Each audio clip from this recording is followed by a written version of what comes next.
It's now my turn to help out by improving the cow's milk yield. So, I'm bringing Frederick Muthomi from CIAT, the International Center for Tropical Agriculture, to meet Alfred. Alfred is using bracharia to feed his cows, but their milk production is below expectations.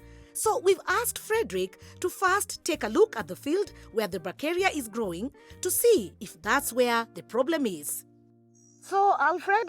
Yes. So what challenges do you face? One of the challenges is that during the dry season, it's turning yellow. About the turning of yellowish and then brown, it's an issue of some insects called the red spider mite attacking during the dry season.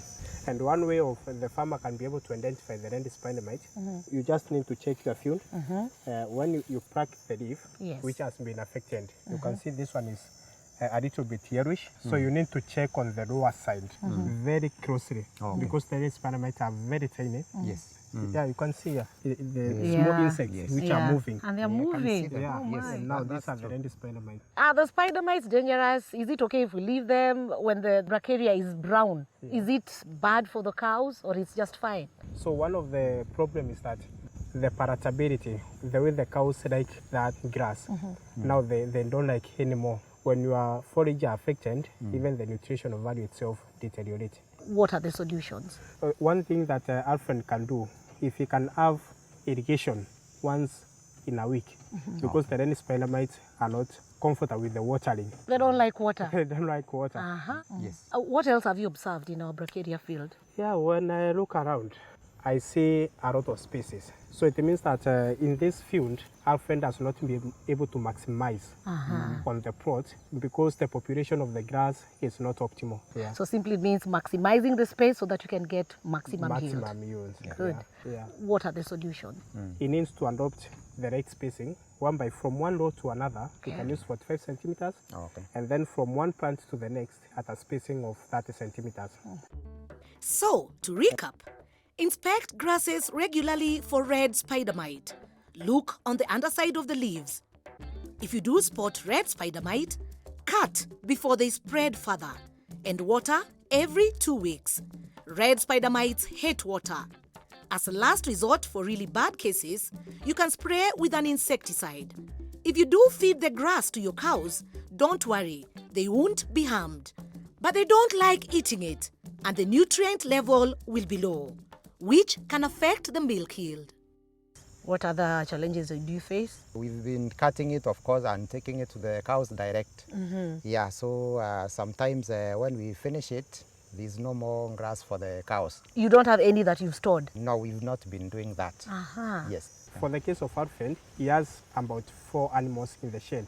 So it means with the half a neck of bracharia, the animals cannot be able to utilize all the bracharia using the cut and carry system.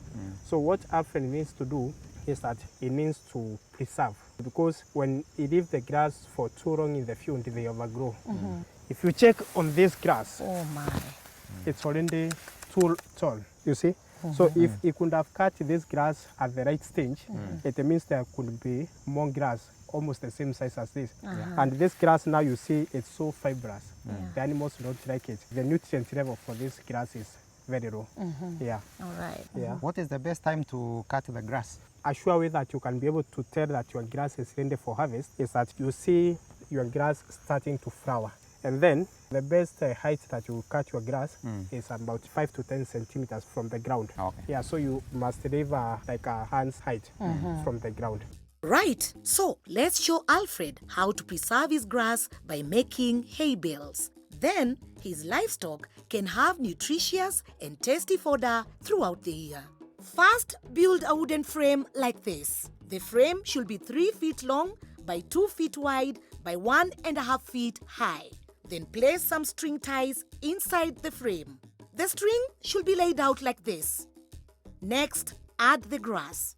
It should be well dried. This takes around 3 to 4 days in the sun.